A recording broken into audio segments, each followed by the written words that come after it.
Bienvenidos al aula abierta de la Orden Rosacruz Iniciática. Continuamos hablando en este video del simbolismo del pesebre navideño. El nacimiento de Jesucristo en Belén es un evento humano y divino al mismo tiempo que nos recuerda nuestra propia naturaleza material, Jesús, y también inmaterial, Cristo, y la posibilidad de integrar ambas partes a través de una espiritualización de la materia y de una materialización del espíritu. En la filosofía iniciática, esta idea es troncal y ha sido expresada de muchas formas. Los alquimistas, por ejemplo, hablaban de hacer fijo lo volátil y volátil lo fijo, es decir, reunir armónicamente lo de arriba y lo de abajo, lo de adentro y lo de afuera. Tradicionalmente, el niño Jesús aparece representado en el pesebre junto a un asno y a un buey, pero este dato no aparece en ninguno de los evangelios canónicos, sino en el apócrifo evangelio de Pseudo Mateo, donde dice: el tercer día después del nacimiento del Señor, María salió de la gruta y entró en un establo, y depositó al niño en el pesebre, y el buey y el asno lo adoraron. Entonces se cumplió lo que había anunciado el profeta Isaías: el buey ha conocido a su dueño, y el asno el pesebre de su Señor. San Francisco de Asís fue el creador de la tradición del pesebre en el año 1223, y aún sin el respaldo teológico de las Santas Escrituras que eran aprobadas por la Iglesia Católica, decidió utilizar esta imagen del niño flanqueado por estos dos animales. En uno de sus diálogos, Francisco le comentó a su amigo Juan de Velita: quisiera ser una especie de representación viviente del nacimiento de Jesús en Belén para presenciar, por decirlo así, con los ojos del cuerpo, la humildad de la encarnación y verle recostado en el pesebre entre el buey y el asno. La decisión fue muy acertada y tanto la iconografía griega como la latina han mantenido a estos dos animales que siguen apareciendo a los lados del niño en actitud de contemplación o adoración. Pero, ¿qué significan estos dos animales acompañando al Cristo en su nacimiento? Como bien dice el apócrifo de Pseudo Mateo, con la presencia de estos dos animales se cumplía una profecía bíblica, más precisamente de Isaías capítulo 1 versículo 3, donde dice: hijos crié hasta hacerlos hombres, y ellos se rebelaron contra mí. Conoce el buey a su dueño, y el asno el pesebre de su amo. Israel no conoce, mi pueblo no tiene entendimiento. Por lo tanto, en un primer acercamiento, el asno representa a los judíos y el buey a los gentiles, dando a entender que el mensaje de Cristo no está dirigido solamente al pueblo judío, sino a toda la humanidad. No obstante, todo símbolo tiene varias capas de profundidad y niveles de interpretación. Siendo así, el buey y el asno también pueden ser vistos como una representación de la paz y la humildad del Cristo, y en otro sentido, tal vez un poquito más profundo, serían una versión caída, involucionada y desnaturalizada de otros dos animales, el toro y el caballo. Esto refuerza el sentido potencial del niño Jesús, que es Dios en estado de crisálida, una semilla que ha caído en tierra fértil, una simiente que ha descendido a una tierra negra, virginal, y que ilumina la oscuridad. De este modo, aunque degradados, siempre hay que ver esto desde un punto de vista simbólico, el buey y el asno tienen dentro de sí la semilla del toro y del caballo, pero al ser domesticados han olvidado su naturaleza esencial. Y ahora pasemos a los misteriosos magos de Oriente, los Reyes Magos.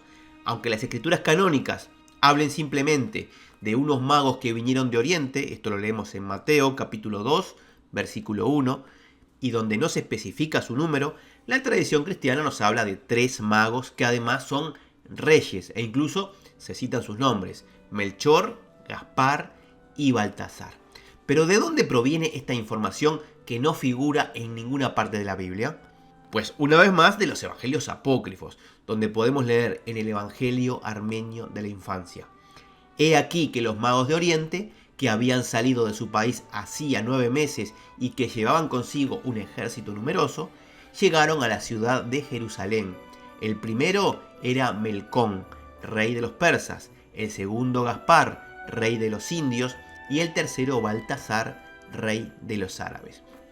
Los misteriosos personajes de Oriente son reyes y magos al mismo tiempo, en otras palabras, reyes sacerdotes, y guardan relación con la integración de los misterios menores, el llamado arte real o misterios del alma, y los misterios mayores, el arte sacerdotal o los misterios del espíritu.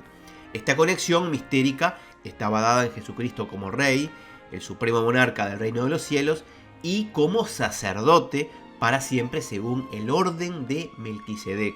Esto lo leemos en la Epístola a los Hebreos, capítulo 5, versículos del 5 al 10.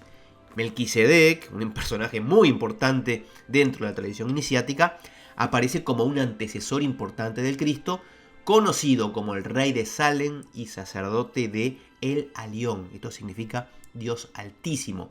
Y él fue el primero en instaurar el ritual del pan y el vino.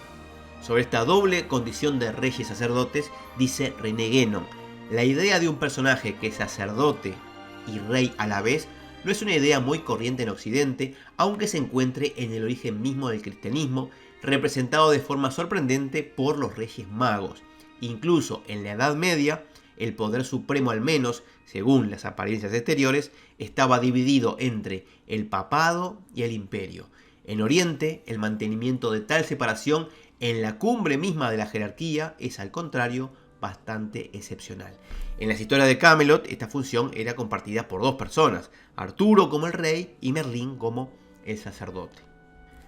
Los tres regalos, oro, incienso y mirra, representan una tríada que, como dice Guénon, aluden por un lado al Cristo en su triple condición de rey, sacerdote y profeta, y por otro lado son una ofrenda al perfecto iniciado, donde están debidamente integrados el cuerpo, el alma y el espíritu.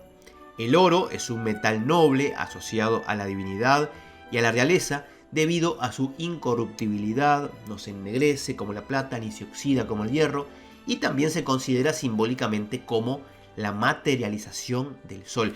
En palabras de Antonio Medrano, el oro viene a ser la luz solar coagulada, cuajada a una materia visible y tangible.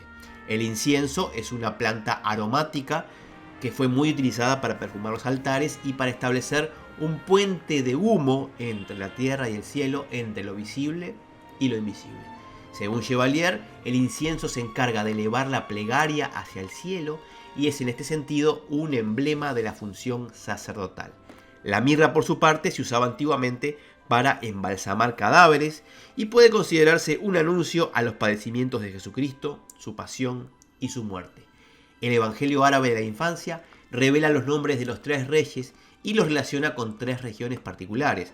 Estos nombres son los que han permanecido y que significan Melchor o Melchior, Melki, que quiere decir rey, y Ur, que quiere decir luz, o sea, rey de la luz, Gaspar o Kansbar, que significa administrador del tesoro, y Baltasar o Belshazzar, que significa que Bel proteja al rey. Los reyes magos, es decir, esos sabios que vienen de Oriente y que se inclinan ante el Cristo, el ungido, o sea, ante el Dios encarnado, se contraponen a los pastores que van a recibir a Jesús, el hombre, a uno de sus iguales.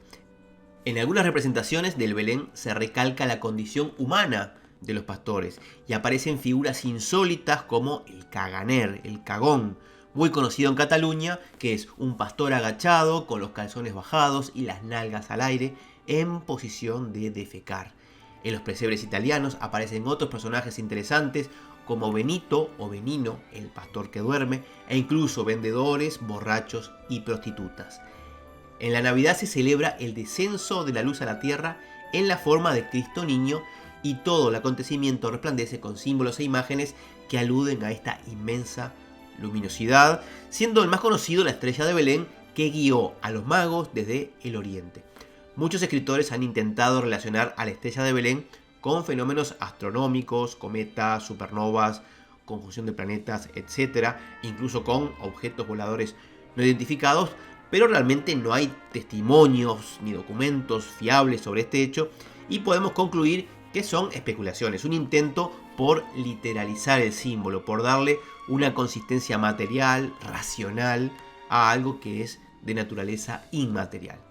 El evento celeste que guió a los reyes desde el oriente hasta el pesebre de Jesús el Niño, aparece tanto en los evangelios canónicos como en los apócrifos. En Mateo capítulo 2, versículo 2, leemos: ¿Dónde está el rey de los judíos que ha venido? Porque su estrella hemos visto en el oriente y venimos a adorarle. Desde una perspectiva simbólica, la estrella representa un evento luminoso en el cielo que se corresponde con un evento luminoso en la tierra. Así como es arriba, es abajo. Y anuncia el nacimiento de Cristo. ¿Pero de qué Cristo? Del Cristo interior, de ese evento trascendente que no ocurrió hace 2000 años, sino que está llamado a ser vivido por cada ser humano. Por eso Panikkar insiste en pasar de la cristología centrada en el Jesús histórico, datos históricos, palabras, detalles, etc., a una cristofanía, a la vivencia plena de Cristo en nosotros, entendiendo que la realidad del Cristo no se agota con la historicidad de Jesús y que Jesús es Cristo, pero Cristo no es solo Jesús. Esta frase es tremenda y es digna de reflexionarse. Jesús es Cristo, pero Cristo no es solo Jesús. Entonces, siguiendo Raymond Panikkar, Jesús es idéntico a Cristo, no hay nada en Jesús que no sea Cristo, pero Cristo era anterior a Abraham y Jesús no era antes de Abraham. Cristo está en todo hermano que sufre y Jesús de Nazaret no está ahí. Esto está en total consonancia con las palabras de Carl Gustav Jung. Hay un Cristo precristiano y un Cristo acristiano, en cuanto que este es una realidad anímica existente en sí.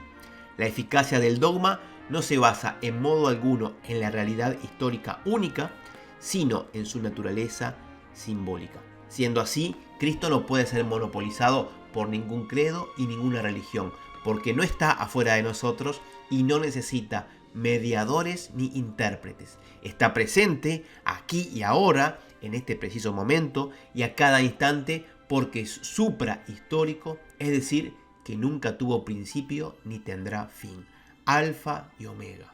Gracias por estar ahí. Les mando a todos mis mejores deseos de paz profunda y una muy feliz Navidad. Gracias.